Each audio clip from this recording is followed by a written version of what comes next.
can vocabulary words be famous names? Imagine walking down the street and hearing someone say, "That person is a real Einstein." You might wonder, can a word like Einstein actually be a famous person's name? Well, the answer is yes. Some vocabulary words are actually based on the names of famous people. These words are called eponyms. An eponym is a noun that comes from a person's name but has a meaning beyond just that person. Starting with the basics, a vocabulary word is any word used in a language. This includes nouns, verbs, adjectives, and more. A noun is a word that names a person, place, thing, or idea. When a noun is derived from a well-known person's name and becomes common in everyday speech, it turns into an eponym. For example, the word Einstein, which was the surname of a famous physicist named Albert Einstein, is now used to describe someone very smart. You might say, "She is a real Einstein when it comes to math." This shows how a person's name can become a word that describes a trait or characteristic. Another example is nicotine. This word comes from Jean Nicot, a French ambassador who introduced tobacco to France. Now, nicotine refers to the addictive substance found in tobacco products. The name Nicot has become part of the vocabulary to describe that specific chemical. The word saxophone is also an eponym. It is named after Adolphe Sax, who invented the instrument.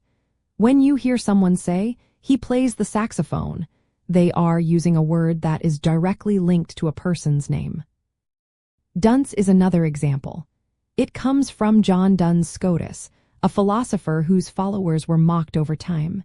Today, dunce means a person who is slow to learn or considered foolish.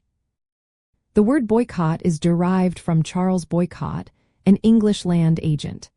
When people refuse to deal with someone as a protest, they are engaging in a boycott. This word has become a common verb and noun in social and political contexts. These examples show how names of famous people can turn into words used every day.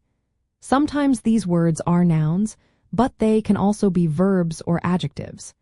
Recognizing these eponyms helps us see how language connects to history and stories. For example, the word algorithm comes from the name of the mathematician Al-Khwarizmi. If someone says, "We used an algorithm to solve the problem," they are talking about a step-by-step process named after a person. Another example is the word Scrooge, from the character Ebenezer Scrooge in Charles Dickens' story. If someone is called a Scrooge, it means they are stingy or miserly. Gerrymandering is a term that comes from Elbridge Gerry, a politician who manipulated electoral districts. When you hear about gerrymandering, it refers to unfair redrawing of voting boundaries. All these words started as names of real or fictional people but have become part of everyday vocabulary. They are especially common as nouns but can also be used as verbs or adjectives.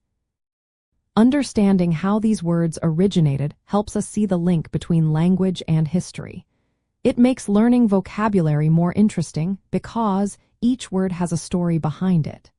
Using these words in sentences makes their meanings clearer and shows how they are used practically.